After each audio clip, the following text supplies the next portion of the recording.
बेटे जय Hind, good morning, सुप्रभात। आइए आज हम लोग चलते हैं 8 के जो सिविक्स है उसमें एक चैप्टर है कन्फ्रंटिंग मार्जिनलाइजेशन। कन्फ्रंटिंग मार्जिनलाइजेशन, हाशियाकरण से निपटना।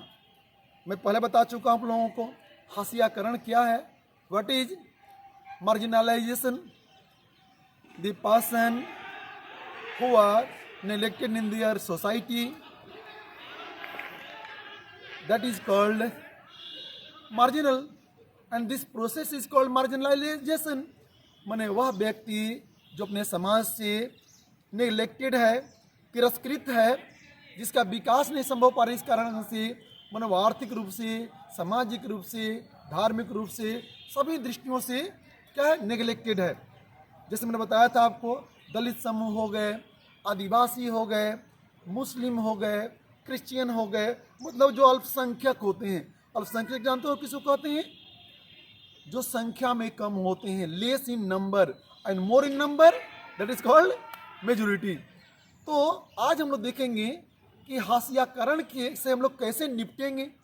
तो आपने पढ़ा होगा कि हर एक चीज़ के लिए जानकारी होना जरूरी है। यदि आप में जानकारी नहीं होगी, समझ नहीं होगी, शिक्षा का विकास नहीं होगा, तो आप बार बार ठगे जाएंगे, हर एक जगह ठगे जाएंगे। और वही बात होती थी दलितों के साथ।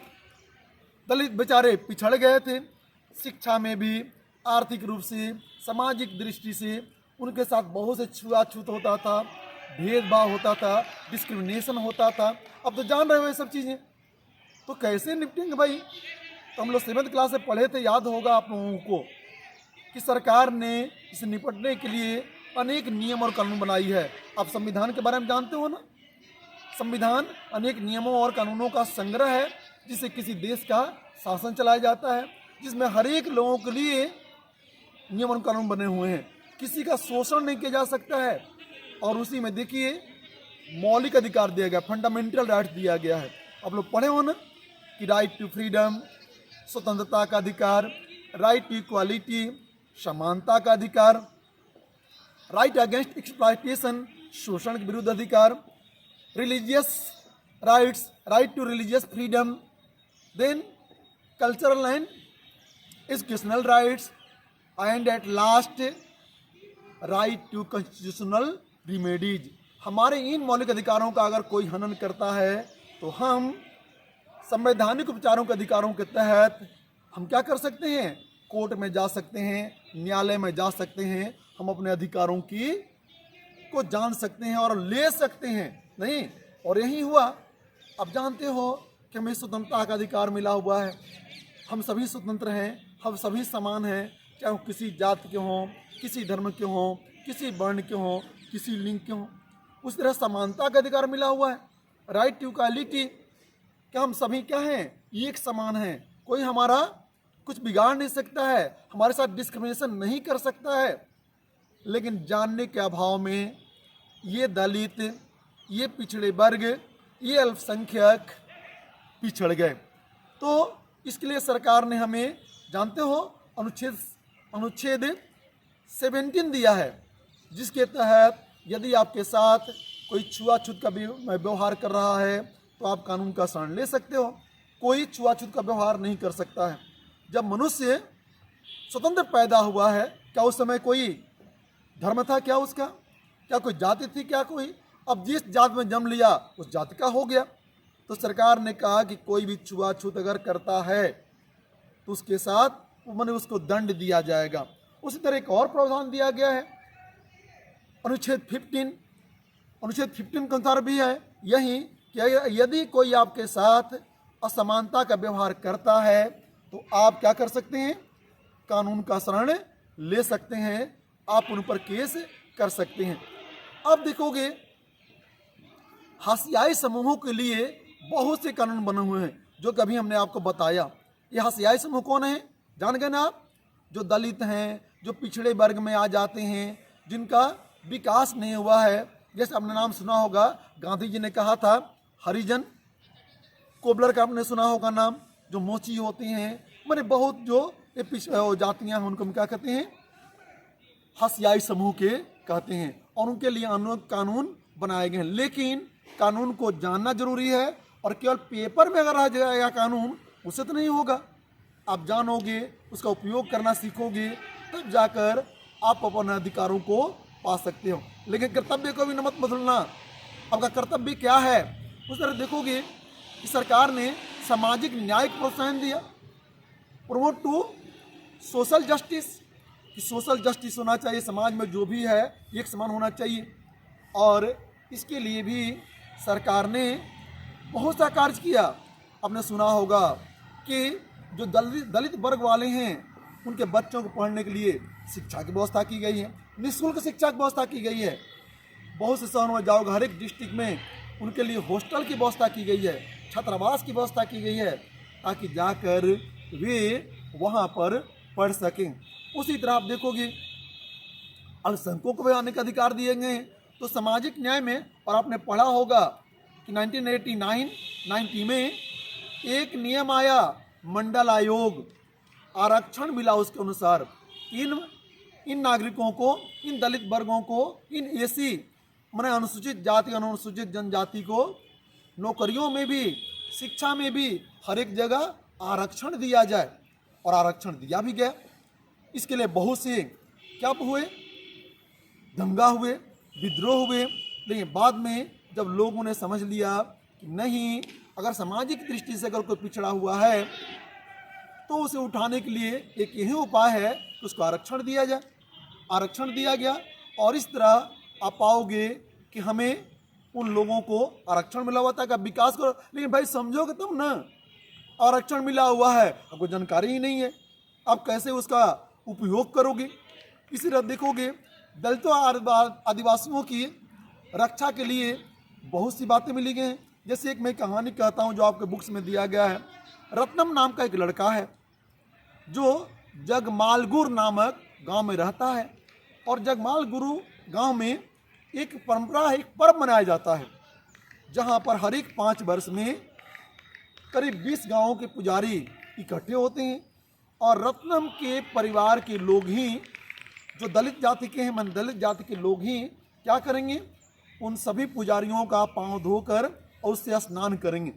और उस दिन रत्नम के परिवार को पूजा, इज्जत और सम्मान दिया जाता था। हाँ, ऐसे मंदिरों में नहीं घुसने दिया जाएगा, मंदिर में घुस नहीं सकते हैं कौन, दलित जाति। रत्नम जो था 20 वर्ष का लड़का था। वह देखा, वह घर पर आया, घर में वही था, उसके सिवा कोई नहीं था। और उसी को पर्व का रीति रिवाज निभाना था, वो रिफ्यूज कर दिया, हम नहीं करेंगे। क्योंकि इंजीनियरिंग की पढ़ाई पढ़ रहा था, बाहर वो जा चुका था, वो अपने अधिकारों और कर्तव्यों के बारे में जान चुका था। अब लोगों ने कहा अरे भाई ये तो गजब हो गया, अगर ये नहीं करेगा तो देवता भी नाराज हो जाएंगे, इस गांव पर संकट आ जाएगी।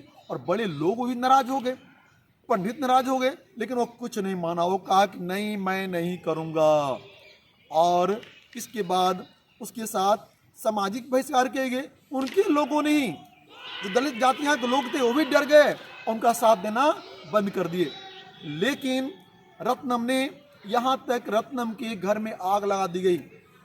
रत्नम और उसकी माँ किस तरह बच करके निकली। और रत्नम जाकर कोर्ट में 1989 अधिनियम का अंतर्गत, वो जान रहा था संविधान में एक अधिनियम बनाया गया है 1989 में कि यदि आपके साथ कोई दुर्व्यवहार करता है तो आप कानून का शरण ले सकते हो, उसको दंड मिलेगा। उन्होंने केस किया और केस के आधार पर न्यायालय ने जजमेंट दिया कि आप किसी के साथ अन्याय नहीं कर सकते हो, सामाजिक रीति रिवाज के नाम पर किसी का शोषण नहीं कर सकते हो। और रत्नम को न्याय मिला, लेकिन उसको सामाजिक बहिष्कार का सामना करते रहना पड़ा। तो बेटे अपने अधिकारों के लिए लड़ना पड़ता है।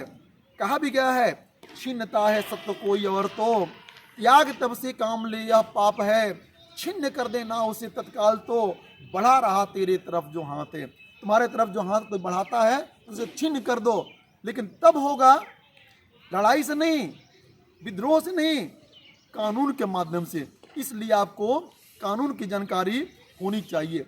इस तरह आपने देखा होगा कि पहले एक प्रथा थी, आप लोग नहीं देखे होंगे, आप अपने दादाजी से पूछिएगा, माँ तो नहीं बता पाएंगे, माँ भी बता सकती हैं। पहले मैला ढोने का प्रथा था। हर एक गाँवों में, हर एक शहरों में सूखे वो लैट्रिन बनते थे और एक मैला ढोने वाली जाति जिसको भंगी कहा जाता था, कहीं कहीं मेस्तर कहा जाता है, कहीं कहीं अनेक नामों से पुकारा जाता है। तो उनको क्या मिलता था? उसके लिए मात्र 30 और 40 रुपये मिलते थे नगर पालिका, नगर निगम से। अब समझो ये अधिकार था, इसका मतलब नगर निगम में काम करवाता था और प्राइवेट में अगर काम करते तो और कम मिलता था। समझो उनके स्वास्थ्य पर कितनी बुरा असर पड़ता था और उनके साथ बहुत घृणा किया जाता था। अब ये टीन लेकर और उसमें क्या करते थे? माथे पर लेकर जाते थे, कहीं फेंकते थे। अब समझो उनके स्वास्थ्य पर कितना प्रभाव पड़ेगा। लेकिन इसके लिए भी कानून बना था 1989 में। कैसा अगर कोई करवाता है, चाहे वो नगर पालिका हो या नगर निगम हो या समाज हो, तो उसको दंड दिया जाएगा। और अब देखो 1993 में तो इसके लिए विद्रोह होना शुरू हो गया। दक्षिण भारत में और विद्रोह हुआ और इस तरह से इसको भी सरकार ने कहा, सर्वोच्च न्यायालय ने कहा कि भाई पहले से कानून बना हुआ है, कानून की आपकी जानकारी होनी चाहिए। और बाद में चलकर इस प्रथा को भी समाप्त करने का प्रयास किया गया। लेकिन आज भी आप देखोगे कहीं कहीं ये प्रथाएं अभी भी चल रही हैं। चाहे वो रेलवे में भी आपने देखा होगा, रेलवे वालों ने विरोध किया, जिसका क्या हुआ, आज उसको समाप्त किया गया है और अनेक व्यवस्थाएं की गई हैं। जगह जगह आप देखोगे वॉशरूम शहरों में बनाए गए हैं ना।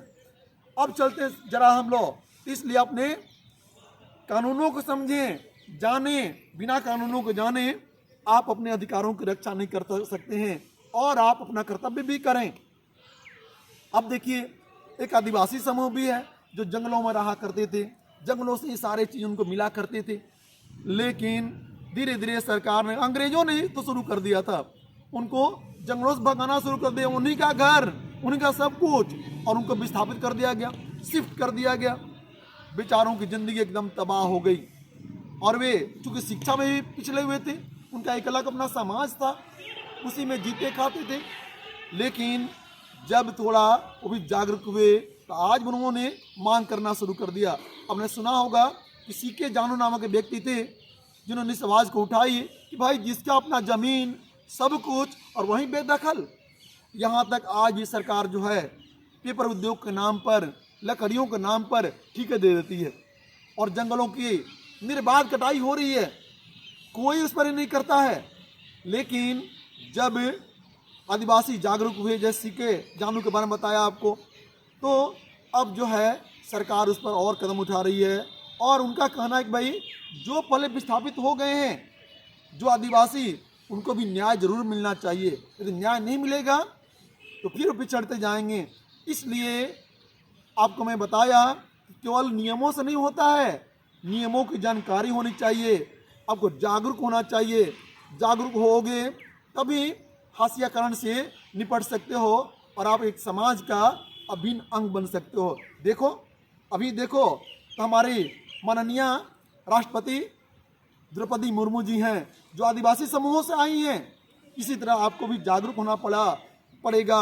आप भी विकास कर सकते हो, आप भी बढ़ सकते हो।